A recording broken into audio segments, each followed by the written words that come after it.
So here we're going to be looking at welfare in partial equilibrium, and this is from my microeconomics textbook, and I'm Richard Friberg. So let's look at a particular case where we have a market, say, for apples. Just to take a specific example, there's an inverse supply curve given by 2 plus 2 QS. And there's an inverse demand curve given by 23 minus QD, something like this, okay? Or not something like this, exactly like this. So let's draw that.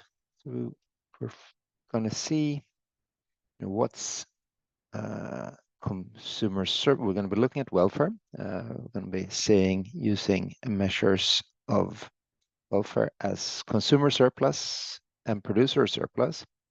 And we're going to be seeing how the combination of those is maximized under the perfectly competitive outcome.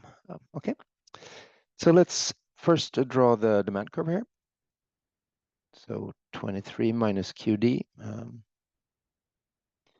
So we have an intercept of 23 down up there, and then all the way down to 23 here. There's a supply curve, intercept of 2 and 2 QS sloping upward like this. Okay, so supply and demand, we can write the 2. So let's start with finding the competitive equilibrium. So quantities at which price is equal, or the price at which supply and demand are equal. So here, let's look at the quantity at which the market, the demand and supply curves equal. So using this, 2 plus 2Q equals 23 minus QD minus Q. So here we're solving for one quantity that satisfies both the supply and the demand equation, of course. Okay, so collecting terms here, 3Q equals 21, or Q equals 21 divided by 3 equals 7. Okay, so the quantity that's consistent with perfectly competitive equilibrium is 7. So 7 units, 7 tons of apples or what have we. And to find the price, equilibrium price, we can then, as usual, plug this equilibrium quantity into the supply and demand relation, plug it into the demand relation, we get 23 minus 7 equals 16. Okay, so here we can calculate the consumer surplus. Call that CS, consumer surplus. So what's the consumer surplus? So it's a difference between the willingness to pay and what consumers are actually paying, where the willingness to pay is given by the demand curve. Okay, so for each unit here, the difference between the demand curve and the price that consumers are paying. How long are we continuing this? Well, all the way up until the actual quantities are consumed. So this is a consumer surplus given or yielded to consumers in this market. Okay, so it's this area. We can also calculate that area. So in the case where demand curve is linear, it's just a triangle. So we have the height of the triangle given by 23 minus 16 times the base 7. And to get the area of a triangle, we divide by 2. And we can calculate that. So that's 24.5. Okay, euros or thousands of euros or whatever the units that we're looking at. Okay, so it's a measure in currency of the value created to consumers in this market.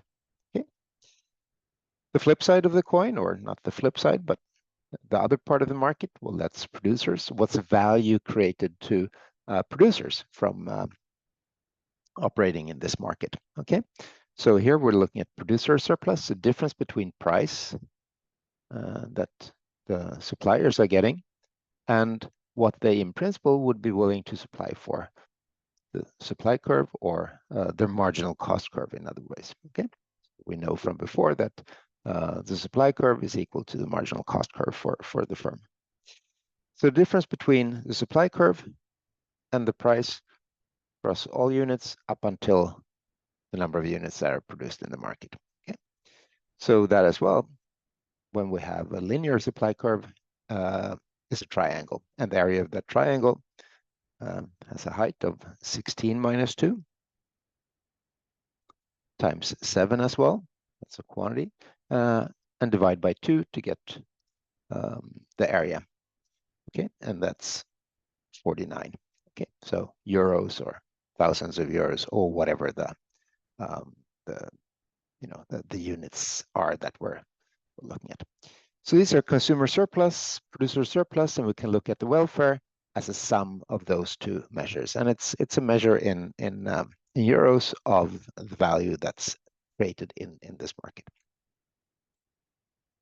Okay, we now want to see what if there are differences if we're looking at other points here. So let's will they have higher or lower sums of consumer surplus and producer surplus, and they'll all be lower. We'll look at one particular point to illustrate that. So look at an alternative point. So this is just pulled like a rabbit out of a hat. We just want to look at one alternative. It could be any other alternative and would be the same kind of logic for looking at that. So alternative point. So assume that for some reason quantity is constrained at 5 units. So max 5 units supplied. Okay. Social planner Rickard has said that nothing more than 5 may be supplied. Okay, so we're looking at a 0.5.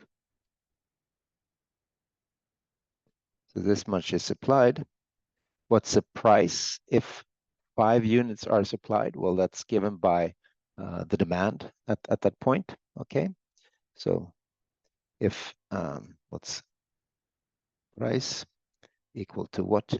23 minus 5 then, because that's the quantity that's actually supplied on the market, which gives us 18. Okay.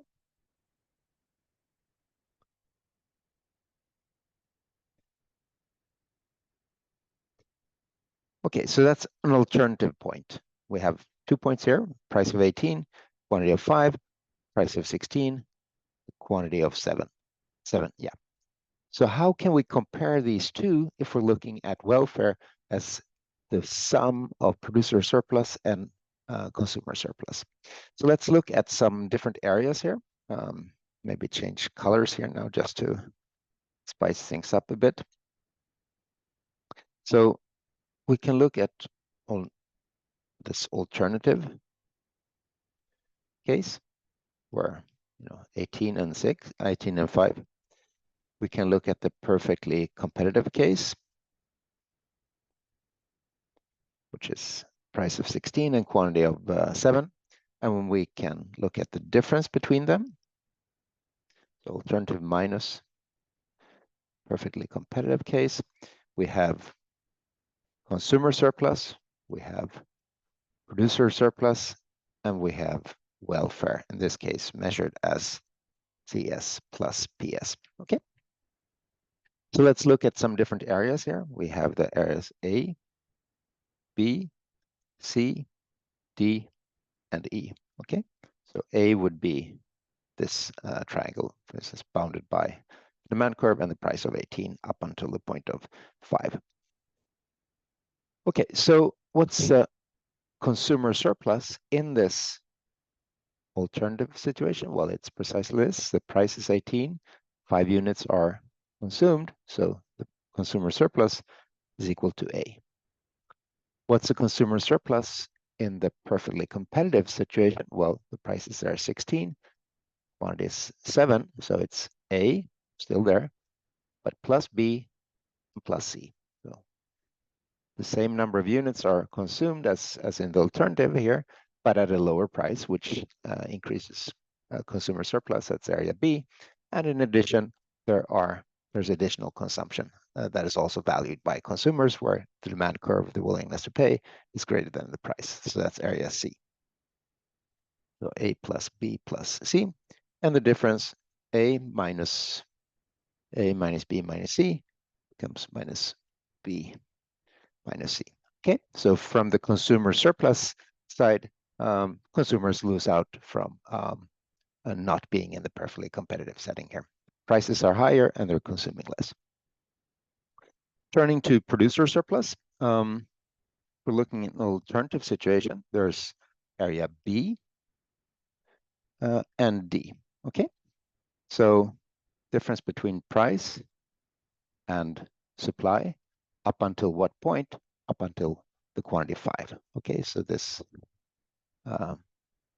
whatever we call that shape is that area corresponds to the producer surplus for these firms. Okay. If we're instead looking at the perfectly competitive situation, well, the price is lower, but the quantity is higher. Okay. So there's now still area D is part of both, but area B is no longer part of it, producer surplus, because prices is lower, but quantities are expanding, and area E is part of the producer surplus now. And if we're looking at the difference, B, whoops, minus E.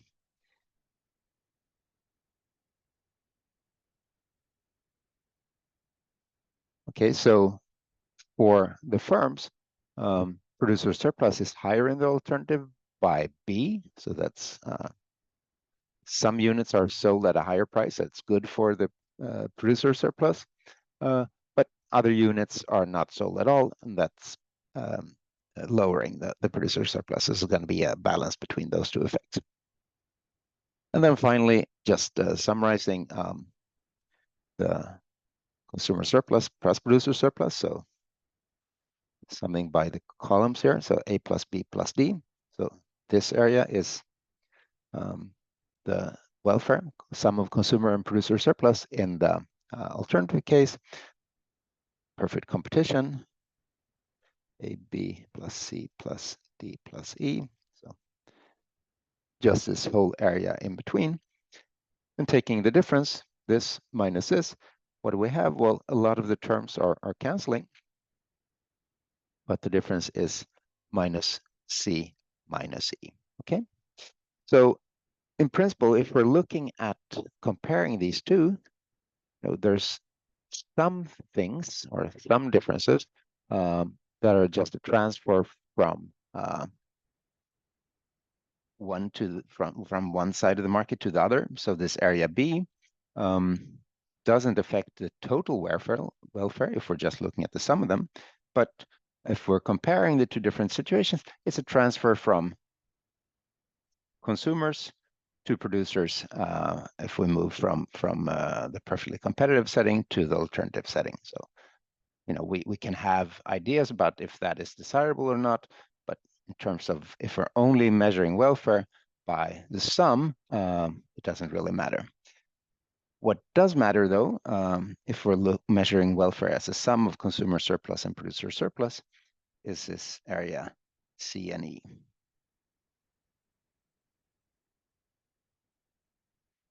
Which is what we call a deadweight loss.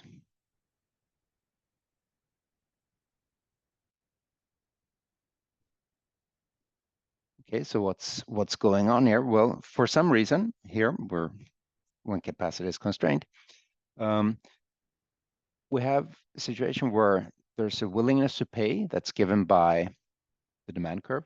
There's a willingness to supply that's given by the supply curve.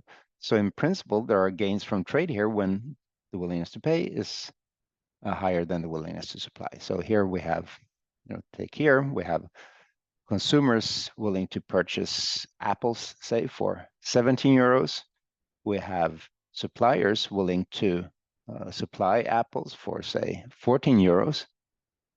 Okay, so there's gains from trade there. In principle, there's value that could be created in this market, but for some reason, when capacity is constrained to 5, those potentially valuable trades do not come about.